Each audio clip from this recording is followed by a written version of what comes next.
డబ్బు, అనారోగ్యం, ఉద్యోగం, వ్యాపారం, అప్పులతో బాధపడుతున్నారా? మీకోసమే లాంచ్ యువర్ ఫ్యూచర్ ప్రోగ్రామ్.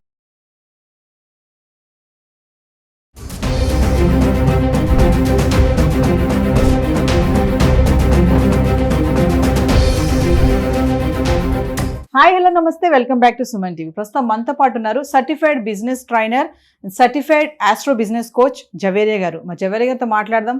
బంగారం ధరలు ఎలా ఉన్నాయి? మరి ఆకాశాన్ని అంటున్నాయి అంటున్నారు, అంటినట్టే అంటి మళ్ళీ డౌన్ అవుతున్నాయండి. ఏం కంగారు పడాల్సిన అవసరం లేదు. మరి ఈ రోజు ఎంత బంగారం తగ్గింది, ఎంత తగ్గిందో మనకు తెలియదు కదా. మా జవేరియా గారితో మాట్లాడదాం. ఎంత తగ్గింది, డిఫరెన్షియేషన్ ఏంటి, నిన్నటికి బంగారానికి ఈ రోజు బంగారానికి తేడా ఏంటి, ఇవన్నీ కూడా ఆవిడ మాటల్లో తెలుసుకుందాం. నమస్తే మేడం. నమస్తే నవీన గారు. మేడం, ఒక డౌట్ నాకు. చాలామంది లేడీస్ మెంటాలిటీ ఎలా ఉంటుందంటే, అప్పట్లో 30,000 గ్రామ్ 40,000 గ్రామ్ 50,000 60,000 ఉన్నప్పుడు కొన్ని బంగారం ఉంటుంది కదా, మరి ఇప్పుడు 90 అబౌవ్ దాటేసింది కదా. వాళ్ళు ఏమనుకుంటారంటే, అప్పుడు అంతలో కొన్నాం కదా, ఇప్పుడు దీన్ని మార్చేసి వేరేది కొనుక్కుంటే నాకు పెద్దగా వస్తుంది కదా, ఎక్కువ క్యాష్ లాగా వస్తుంది. కొంతమంది అమ్మేద్దామని కూడా అనుకుంటారు. అంటే ఉంటారు కొంతమంది మహిళలు, అందరి గురించి కాదు. కొంతమంది మహిళలు ఆలోచిస్తారంటే తెలిసో తెలియకో వాళ్ళకి ఎక్కువ వస్తుంది, ఎక్కువ వేరే కొత్త ఆర్నమెంట్ కొనుక్కోవచ్చు, నా క్యాష్ తక్కువ పడుతుంది అని అనుకుంటారు. మన పై క్యాష్ పడుతుంది, మన ఓల్డ్ గోల్డ్ క్యాష్ కూడా వస్తుంది. సో ఇలా ఆలోచించే వాళ్ళంటే అది ఎంతవరకు కరెక్ట్ అంటారు? నిజంగా మనకి ఎక్కువ వస్తుందా, మనం ఏమైనా లాస్ అవుతామా అంటే? అబ్సల్యూట్లీ నవీన గారు, మీరు తక్కువ మంది ఆలోచిస్తారన్నారు. కాదు, మ్యాక్సిమం అలానే ఆడవాళ్ళు ఆలోచిస్తారు. ఎందుకంటే కొత్త ట్రెండ్స్ ఏవైతే వస్తాయో మార్కెట్లోకి, అవన్నీ అంటే నా దగ్గర ఉన్న జ్యువెలరీ పాత జ్యువెలరీ, అబ్బా చాలాసార్లు వేసేసాను మ్యారేజెస్కి అవన్నీ. సో కొత్తగా చేంజ్ చేయాలి అనుకుంటున్నాను. సో పాత బంగారం వేసి కొత్త కొనొచ్చుగా, ఏమవుతుంది అనే ఆలోచన మ్యాక్సిమం ఉంటుంది. చేస్తుంటారు కూడా. ఒకప్పుడు నేను కూడా చేశాను ఈ తప్పు యాక్చువల్లీ చెప్పాలంటే. అంటే అప్పుడు కొత్త తెలియదు. సో కానీ పాత డిజైన్ కదా వేసి కొత్తగా తీసుకుందామని. కానీ ఇక్కడ ఏం జరుగుతుందంటే, మీరు పాత బంగారం వేస్తున్నప్పుడు అంటే చేసుకున్న ఆర్నమెంట్ ఇస్తున్నారు అంటే ఫస్ట్ మేకింగ్ ఛార్జెస్ కానివ్వండి, అండ్ తర్వాత జిఎస్టీ, ఇప్పుడు జిఎస్టీ కూడా వేస్తున్నారు, జిఎస్టీ కానివ్వండి. సో ఇవన్నీ మీకు అంటే ఎక్స్ట్రా ఛార్జెస్ కానివ్వండి, ఇవన్నీ పోగా మీకు మిగిలింది వాళ్ళు ఆ రోజు ఎంతైతే బంగారం ఉంటుందో అది మాత్రమే తీసుకుంటారు. మీకు ఏమో అనిపిస్తుంది, పెరిగినట్టు అనిపిస్తుంది, కానీ అదంతా ఇంతకుముందు కట్టారు కదా డబ్బులు. సో దానికి మీరు రెట్టింపు కడుతున్నారు. అట్ ద సేమ్ టైం బంగారం ఎప్పుడు తరచుగా చేంజ్ చేయకూడదు నవీన గారు. ఎందుకంటే 7 వారాల నగలు వినింటారు మీరు కూడా ఈ వర్డ్. 7 వారాల నగలు అన్నది తరతరాలుగా, అంటే మనకు ఒక అత్తమ్మకుంటే అత్తమ్మ వాళ్ళ అత్తమ్మకు ఉంటుంది అది. సో అలా సేమ్ డిజైన్ మెయింటైన్ చేస్తూ ఉంటారు.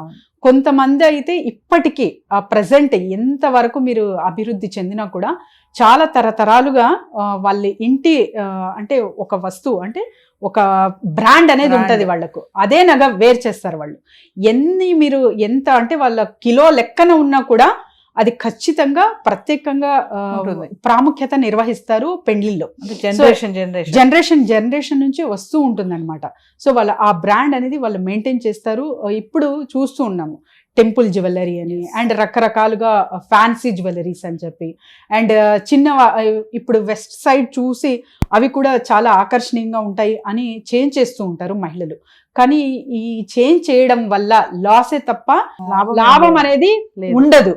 సో ఫస్ట్ ఆ మైండ్ సెట్ చేంజ్ చేసుకోవాలి. అండ్ బంగారం అంటే ఏంటి, సో మీ దగ్గర ఒక మంచిగా అసెట్ ఉంది అని. సో తరచుగా ఇది అంటే చిన్న వస్తువు కాదు. మీరు బట్టలు కూడా, సిల్క్ శారీస్ కూడా 1 లక్షకి కొన్నారు శారీ, ఓకే, ఒక 2 years 3 years వాడాము, చాలాసార్లు వేసుకున్నాను నేను పెండ్లిలో, ఇంకా ఆ తర్వాత చేంజ్ చేయాలి, కొత్తది కొనాలంటే ఓకే, పాతది మీరు ఇచ్చేసి ఇంకా ఎవరికైనా మీకు ఉన్న సర్కిల్లో కొత్తది కొనొచ్చు. కానీ బంగారం అలా చేయకూడదు. బంగారం అన్నది మీరు ఎంత లాంగ్ రన్లో అలానే మెయింటైన్ చేస్తారో దానికి అంతే చాలా చాలా ఇంపార్టెన్స్ వస్తుంది. ఎందుకంటే ఎందుకు వద్దంటారంటే నవీన గారు, మైండ్ సెట్. ఎప్పుడైతే మీరు రిపీటెడ్గా పాత వస్తువు వేసి కొత్తది, పాత వస్తువు వేసి కొత్తది చేంజ్ చేసే అలవాటు ఎప్పుడైతే పడతారో దానికి వాల్యూ అనేది పోతుంది అనమాట. అండ్ ఇది ఏమవుతుందంటే, ఓకే ఒకసారి ఏదైనా ఇల్లు కొనాలి, లేకపోతే ఏదైనా పెద్దగా అసెట్ కొనాలి, లేకపోతే లోన్ క్లియర్ చేయాలనుకోండి. సో ఏముంది, ఇప్పుడు చేంజ్ చేసి అలవాటు కదా, ఇది ఈజీగా ఇచ్చేస్తారు. బంగారం ఇచ్చేసి ఆ లోన్ క్లియరెన్సో లేకపోతే ఇంకొక ఆస్తినో అలా కొంటారు. కానీ ఇది కూడా ఒక పెద్ద గొప్ప అసెట్ అనేది మర్చిపోతాం అనమాట. సో అలాంటి మైండ్ సెట్ క్రియేట్ అవ్వకుండా ఉండాలంటే లాంగ్ రన్ వరకు మీకు మంచిగా హార్ట్ఫుల్గా నచ్చే ఏదైతే డిజైన్ ఉంటుందో అలాంటి డిజైన్ చేయించుకొని అది మరి మీ పిల్లలకు గిఫ్ట్ ఇవ్వాల్సిందే మీరు, కానీ మీరు మాత్రం చేంజ్ చేయకూడదు అని అంటాను నేను. కానీ మేడం ఆ ఊహ ఉంది చూసారా, ఇప్పుడు 40,000 కొన్నాను, ఇప్పుడు 90,000 అయిందంటే డబుల్ అయింది కదా. అవును, డబుల్ అయింది అదే మైండ్ లో ఉంటారు తప్ప మీరు అన్నట్టుగా చార్జెస్ కానీ, ఆ జిఎస్టీ కానీ, ఆ వేస్టేజ్ కానీ ఇవన్నీ ఆలోచించరు. నాకు డబుల్ అయింది, సో డబుల్ అవుతుంది కాబట్టి నేను ఇంక వేరే కొనుక్కోవచ్చు నేను.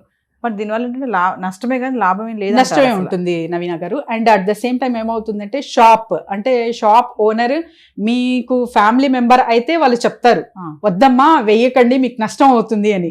లేదా తను ఒక పక్క బిజినెస్ మ్యాన్ అనుకోండి, తనకు ఏమవుతుంది ఇంకో అరతలం వేసి కొత్త చేయించుకోండి అంటారు, డబుల్ వస్తాయి కదా. సో ఇక్కడ కూడా మనము లాస్ అవుతాము. సో అది అలానే మీరు ఉంచుకుంటే చాలా చాలా బాగుంటుంది. అండ్ ఎస్పెషలీ మైండ్ సెట్ అనేది బంగారం మీరు కొంటున్నారు అంటే ఇది ఒక డికేడ్ లాగా ఫీల్ అవ్వి అది ఆస్తి అనేది పెట్టేసేయాలి, దానికి వాల్యూ అనేది చేసుకోవాలి. And at the same time intention, బంగారం కొంటున్నప్పుడు మీ ఇంటెన్షన్ ప్యూర్గా ఉండాలి.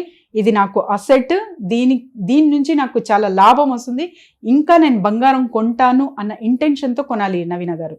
చాలా వరకు పెద్దవాళ్ళు కానివ్వండి, ఇంకా ఇతర అంటే బంగారం అవసరానికి ఉంటుంది అన్నట్టు కొంటారు, అలా ఎప్పుడు కొనకూడదు. సో బంగారం కొంటున్నాము అంటే అది ఆస్తి మాత్రమే, మనకు లాభదాయకం అని మాత్రమే ఇంటెన్షన్ పెట్టుకొని మీరు కొంటున్నారంటే అది అలానే యూస్ఫుల్గా అవుతుంది. లేకపోతే ఏమవుతుందంటే ఒక ఇంటెన్షన్ క్రియేట్ చేసుకున్నారు, సో ఏదైనా బిజినెస్ లాస్ వచ్చినా లేకపోతే ఏదైనా అవసరం పడినా కూడా బంగారం ఏముందిలే వేసేసి ఇది ఈ నీడ్ ఫుల్ఫిల్ చేసుకోవచ్చు అన్న మైండ్ సెట్తో మీరు ఎప్పుడైతే ఉంటారో అది అలానే బంగారం ఈజీగా వెళ్ళిపోతుంది. So intention should be important and it should be డిటర్మైన్డ్గా మీరు తీసుకోవాలి బంగారం కొనేటప్పుడు. ఇంకోటి మేడం, ఈ బంగారం అనేది ఎమర్జెన్సీ ఫండ్, మనకి ఎమర్జెన్సీగా కావాలి అంటే ఇమీడియట్లీ పెట్టితే మనకు డబ్బులు వచ్చేది బంగారమే. అవును, మీరు ఒక వీడియోలో చెప్పారు, ఒక ఫ్లాట్ కానీ మనకి ఇల్లు ఉన్నా ఫ్లాట్ ఉన్నా ఏవైనా it will take some time పడుతుంది, ఆ పేపర్ కానీ ఇవన్నీ చేయాలంటే డాక్యుమెంటేషన్ అంతా ఉంటుంది. బట్ మనకి లిక్విడ్గా ఇమీడియట్లీ డబ్బులు కావాలి అంటే ఖచ్చితంగా బంగారం పెడితే ఇమీడియట్లీ వాడు క్యాష్ ఇస్తాడు. అదొకటి మనకి ప్లస్ పాయింట్ బంగారం ఉండడం. అందుకే ధరలు కూడా చాలా పెరిగాయి నవీన గారు. ఎందుకంటే ఇప్పుడు ఫర్ ఎగ్జాంపుల్ మీ దగ్గర కోట్లు ఆస్తుంది, కానీ దాన్ని అమ్మాలి, ఒక మీడియేటర్ రావాలి, సో కొన్ని నెలలు అండ్ సంవత్సరాలు కూడా తీసుకుంటాయి అన్నమాట. సో అదంతా రీప్లేస్ చేసుకొని, కానీ ఇక్కడ ఏం జరుగుతుందంటే అవసరం కాబట్టి మీరు ఇంట్రెస్ట్ తీసుకుంటారు అమౌంట్, ఆ ఇంట్రెస్ట్ కట్టలేక బాధలు పడలేక సో అప్పు అనేది హార్ట్ చేస్తూ ఉంటుంది. సో అలా కాకుండా బంగారం కొన్నారనుకోండి ఈజీగా కొంటాము, ఏదో ఎప్పుడు అవసరం అని చెప్పి మీరు తీసుకోవచ్చు. కానీ ఆర్నమెంట్లో చేస్తున్నప్పుడు ఇది ఎప్పుడు నేను వెయ్యను అనే ఇంటెన్షన్తోనే కొనాలి.